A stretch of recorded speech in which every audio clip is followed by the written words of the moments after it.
अरे इकडं नको, आज इकडं जाऊ, हे सवंगड्याचं म्हणणं ऐकत थेट दहीगावचा माउंट एव्हरेस्ट सर केला. खदानीच्या दिशेने पावलं हळूहळू वळताच, तू अगोदर उडी मारतो की मी तुला ढकलून देऊ, ही कृती सत्यात उतरण्याच्याच अगोदर थेट ॲमेझॉनच्या जंगलात प्रवेश केला. कुत्रा मागं लागल्यावर कसं पाळायचं हे प्रात्यक्षिक दाखवून सर्वात अगोदर मीच कल्टी मारली आणि परतीच्या प्रवासाला सुरुवात केली. सकाळ सकाळी मध पाहून आज मधच खायचं की तिखट खायचं या प्रश्नांना बारक्याच्या तोंडाला मात्र ढीगभर पाणी साठलं. आज रविवार म्हणून सरळ आयुब चाचाचं दुकान गाठलं आणि रानातला बेत केला. बिअर गिल्सप्रमाणे रानावनात काट्यावाट्यातून रस्ता करत थेट आमच्या सवंगड्यांनी आम्हाला लोकेशनलाच पोचवलं. कचकच कांदा कापताना बोटं सुरीतून तर वाचवली, पण तेलात पडलेले पापड मात्र घाऱ्याबाईनंच बाहेर काढली.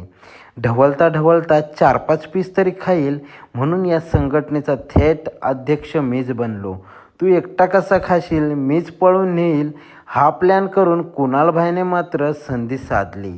तू एकटाच नाही तर सगळे मिळून खाऊ म्हणून पोटभर खाऊन आता नॅचरल सोर्सेस बघत परतीच्या प्रवासाला सुरुवात करत पुन्हा एकदा काट्यावाट्यांच्यातून रस्ता काढत परतीच्या प्रवासाला लागलो.